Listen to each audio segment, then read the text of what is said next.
Hello, everyone, and welcome to Compassionate Chats. I'm Tanys Coughlan from My Place Home Care, and I'm joined by my co-host, Heidi Gagne. Hello. Hello, Heidi. And today we have Detective Isabelle Ouellette joining us from the Ottawa Police Department.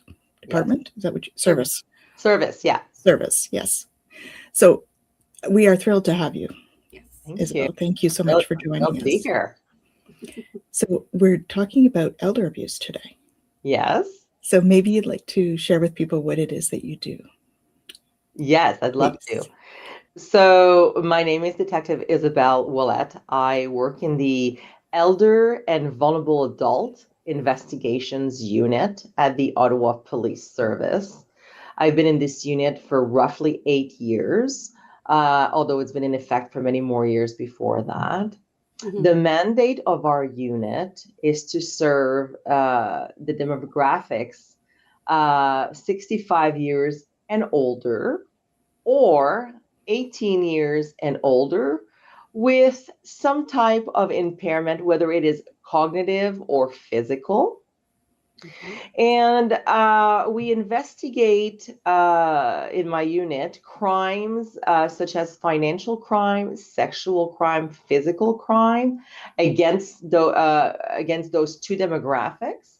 Okay. But the caveat is that there has to be a relationship, some type of like an authority relationship or a codependency or dependency relationship for the report to come to our unit. I'll give you an example. Yeah. So if an elderly person is on the street and they're walking around and they're like pushed by somebody or assaulted or robbed, it wouldn't come to my unit, even though they are elder or an older adult. Right. It wouldn't come to my unit. It would go to our general investigations unit. Okay. On the other hand, if a person is an older adult is being stolen from by their power of attorney, then that would come to me. Or they're assaulted by a PSW, or someone who has some type of relationship with them.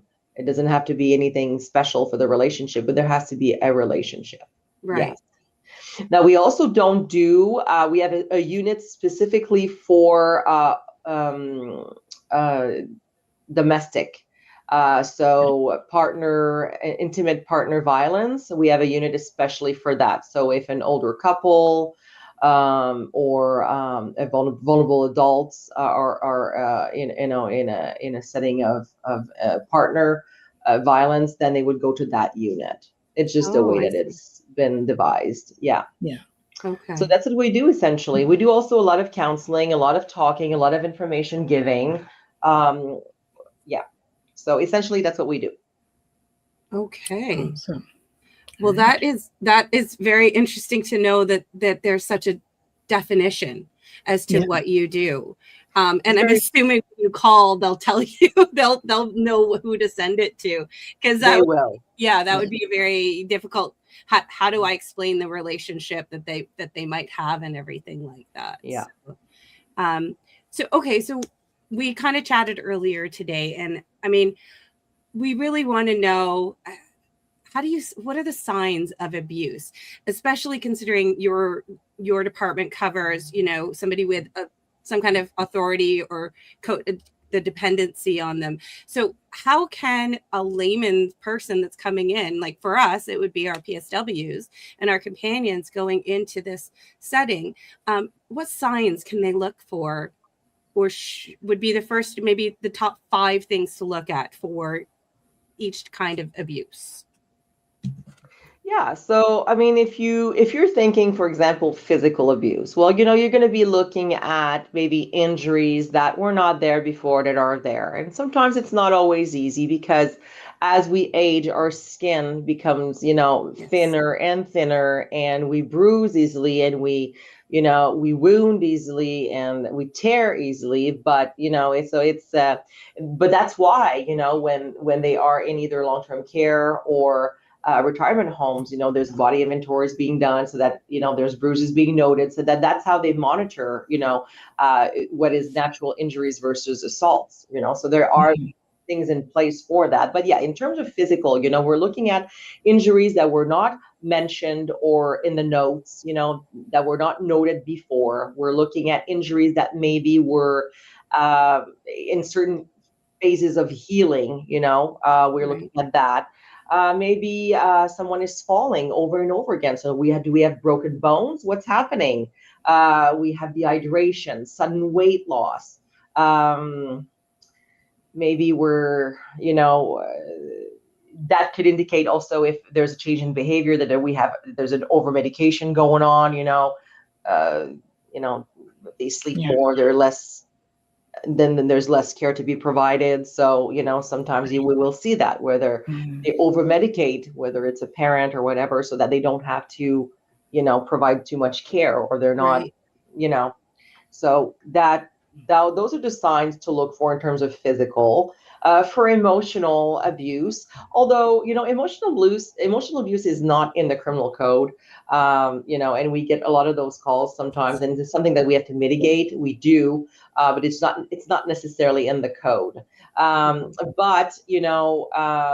it is nevertheless super important, because it can create fearfulness, anxiety, depression, withdrawal.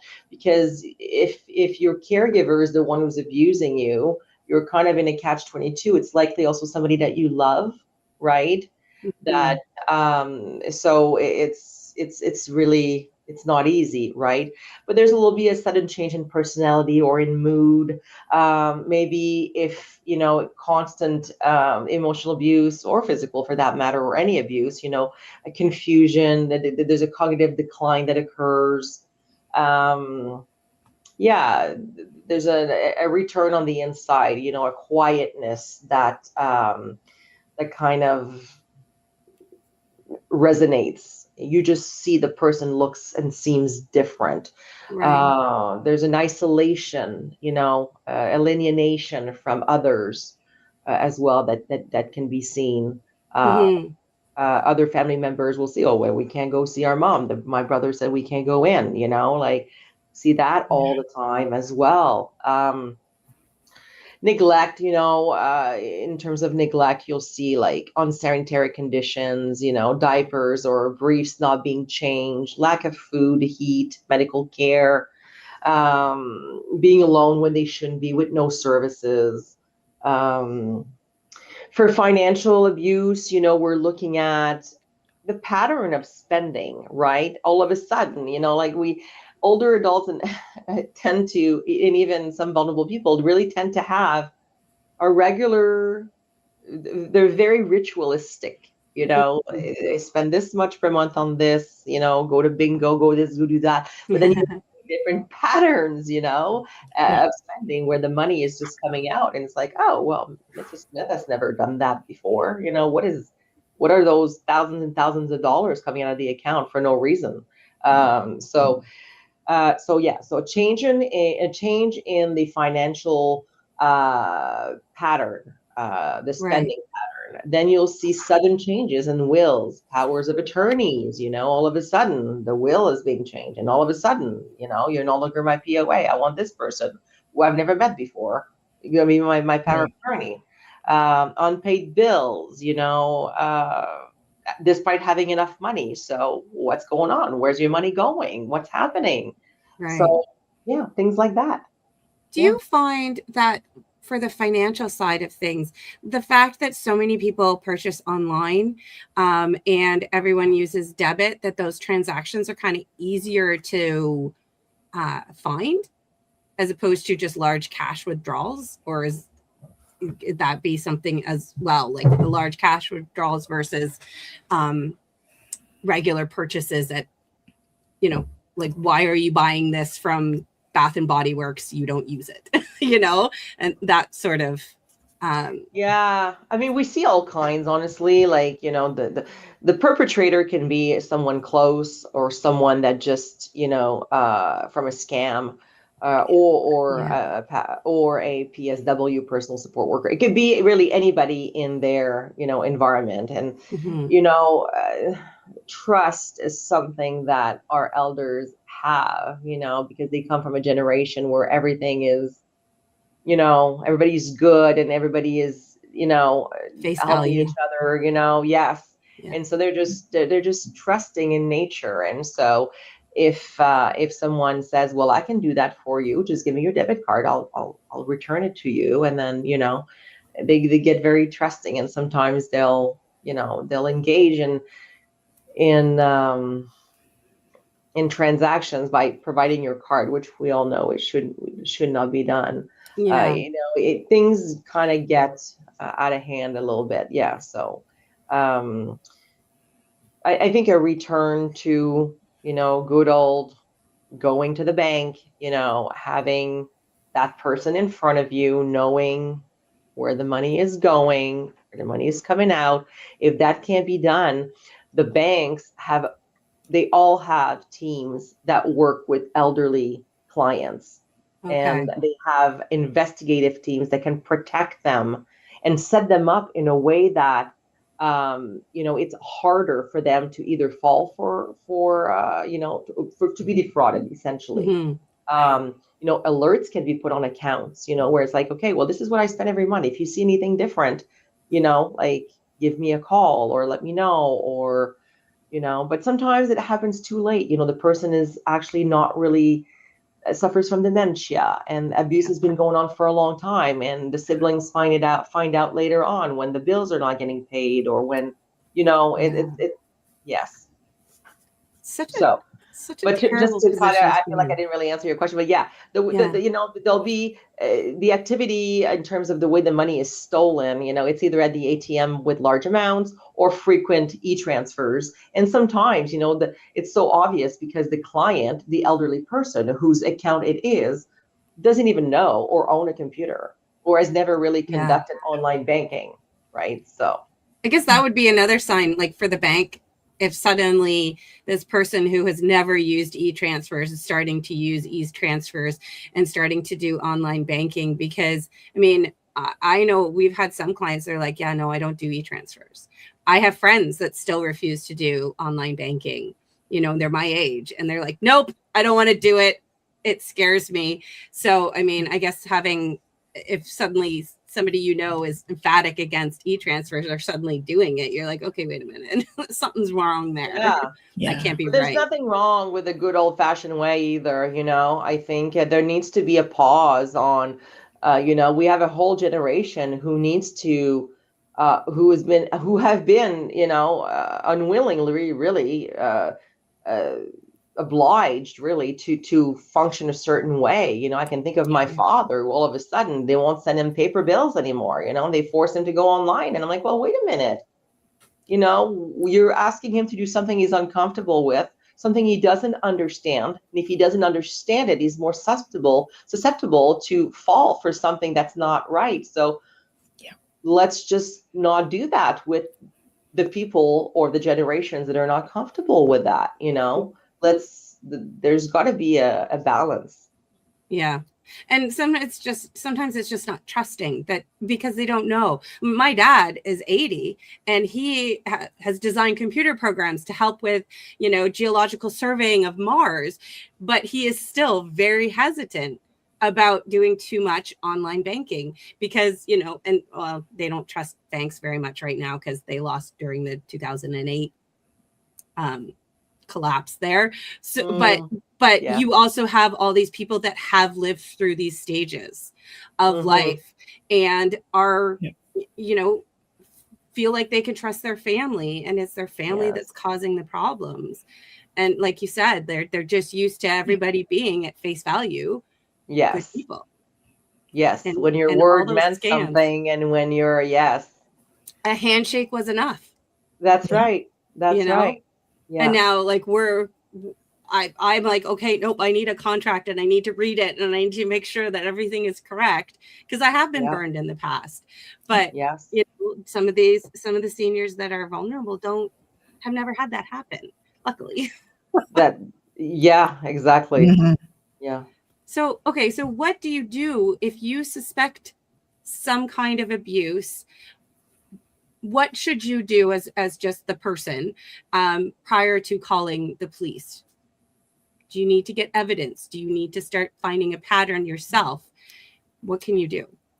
No, I think, it goes without saying, sexual, physical, Right. like we want to report that immediately, and let's talk about reporting, right? How do we Yes. do that? How do we report? So I work for the Ottawa Police. I can't speak for any other forces out there. But when it comes to the Ottawa Police, we have many ways to report. Now, if we're looking at physical and sexual, this is going to be a call where patrol wants to go. And I know that sometimes it's not always comfortable, but we do have the 911 line that everybody knows about. If someone doesn't want to call 911 because they're safe at the moment, this is something that happened in the past. We also have a non-emergency line, which is 613-230-6211. And sometimes, they're not sure. We have to also know that when a person reports, the outcome will also, if the person can, well, I'm not going to get into that right away, but, we try as much as we can. We respect the it doesn't mean you report something that charges have to be laid and arrests have to be made. Right. Reports can be made just for the purpose of having a report made. It doesn't mean that the victim is necessarily going to want to have charges laid, because it's really difficult, number one, to report a person that you love that's doing you wrong, and that's often something we run into, but we respect the wishes of the person and of the victim and how far they want to go in the process. So Right. obviously emergency 911, non-emergency, the 613-230-6211. We run a unit of 3 here in the elder and vulnerable adult investigations unit. Myself, Detective Ouellette, Detective Archibald, and Sergeant Rennick. So we can be called to simply have a conversation, and address concerns and provide advice. And then we have an elder abuse information line, which is the 613-236-1222, extension 2400, where you can just call and chat with a social worker and say, this is what's happening. What can we do? And then they can help you out in either resources or telling you who to call with us, or, refer you to us or to other resources in the community. The other way to report is also by phone. The number I gave you is one number, but you can also do another number, which is the 613-236-7300, and that's simply a phone report. So the other number I gave you, the 6211, so that's patrol. It's a non-emergency line, but patrol is likely to go. And then the 613-236-7300, that's a report on the phone. And then lastly, for financial files, you can do that online at www.ottawapolice.ca. Okay. So these are all the ways that you can report. And one last thing that's very important is a lot of people don't want to meddle, are scared. And you can call, you can remain anonymous. And you can call, what's the name? It escapes me. Help me, Crime Stoppers. There we go. Okay. Yes. Okay. So Crime Stoppers. And so that way anybody can call and remain anonymous.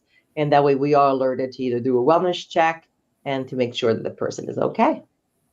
So these are all the ways that you can report. I just keep thinking of like when my grandmother, she lived with my parents, and, I would say, hey, just a random question about something, or, oh, do you want me to do this for you? And she'd be like, no, don't bother. And I just feel like that kind of response would happen a lot if you were to approach the senior or persons with or vulnerable persons that, it would be hard. Like, I guess that in that case, if you're concerned, but you've approached them about, generic topic, I guess the best one would be then to call in the phone call report, because then you're like, I have a concern. I don't know if it's like required for you to go, but I guess at least having that record would be helpful if something else were to occur to this person. I mean, I think at the very minimum is that we report for information purposes so that it's at least noted somewhere, right? Right. Because I mean, I get that. We have that when our caregivers notice a bruise or something like that on one of our clients, they tell me, and I'm like, okay, noted. And then, we kind of keep an eye on things, and so we kind of we do something similar when it's our people noticing these things for their clients.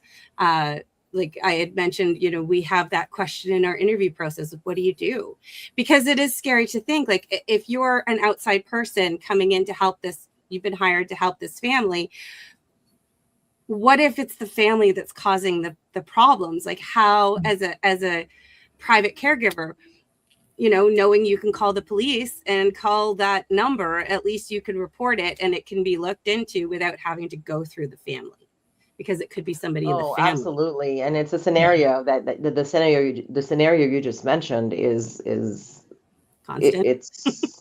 It's most common, I would think. It's the most common. Yeah. I mean, you have, by default, families take care of each other. And being a caregiver, it's really hard work. Some people are put in very difficult positions, where they either they have another job and then they take care of a loved one. And sometimes patients, caregiver burnout is a real thing.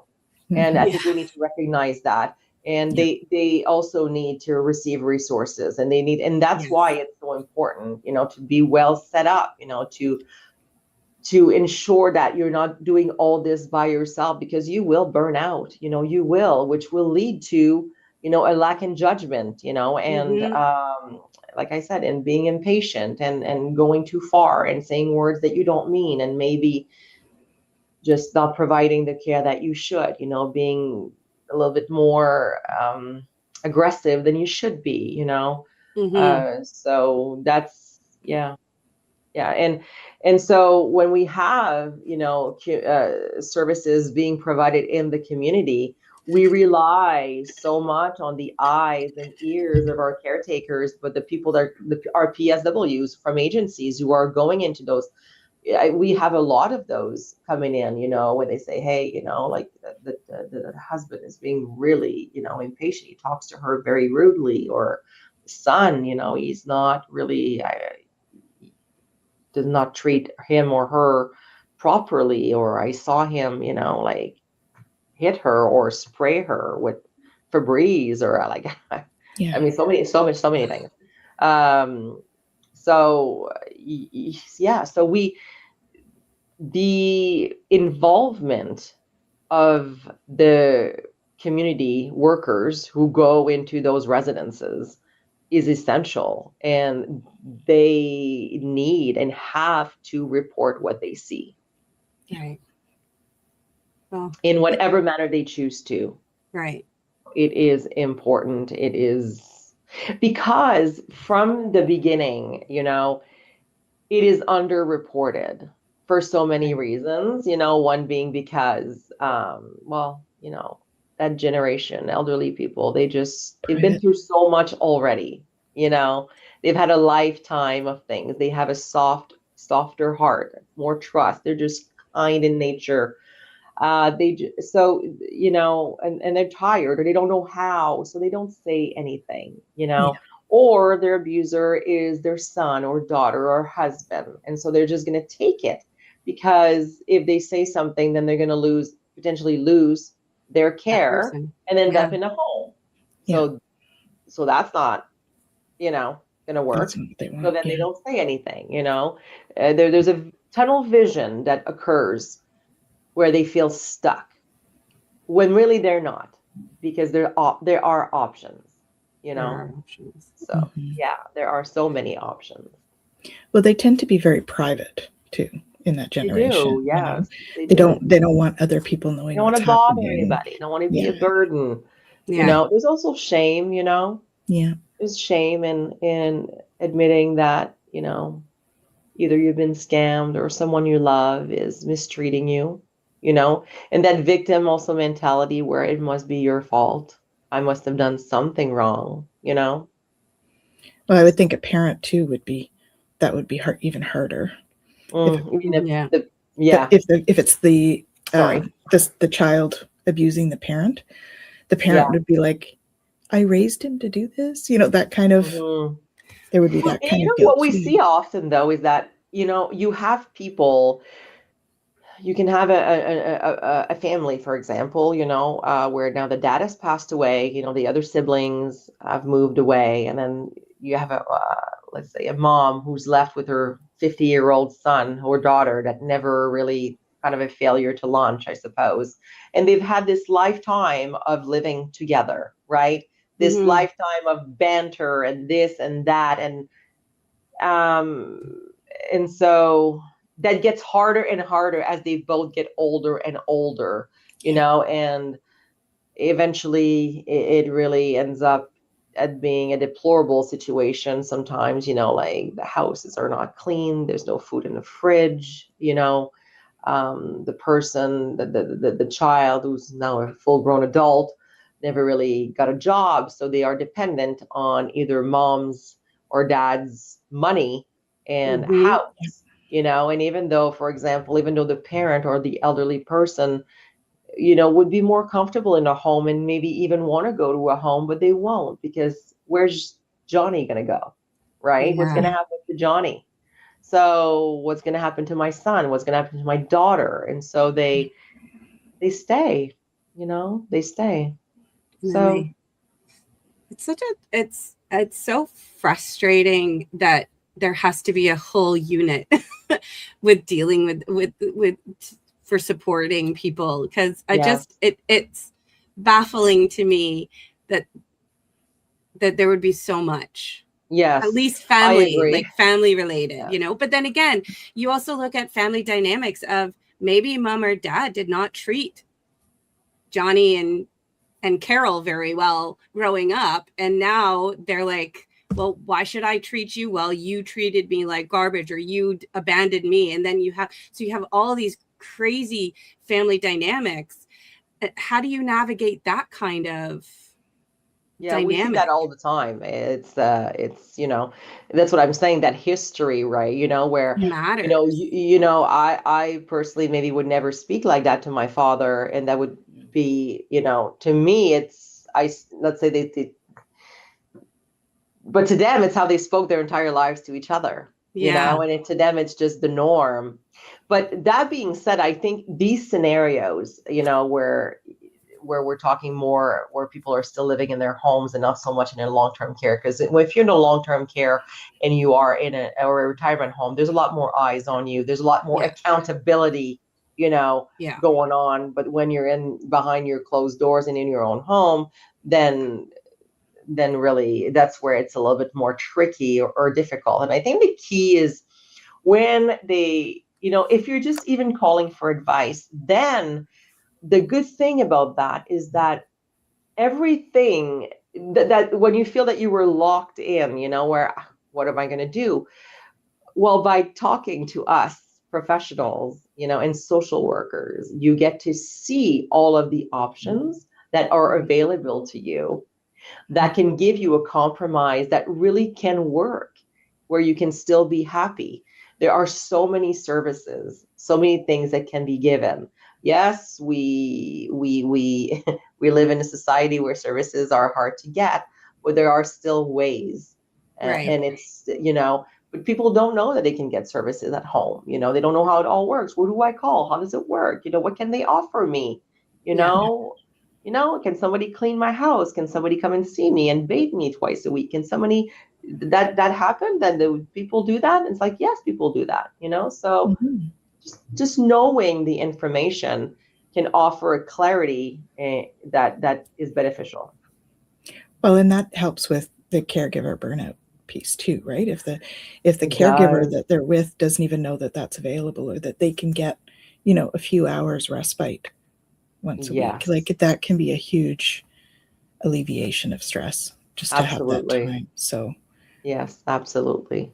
mhm. Yeah.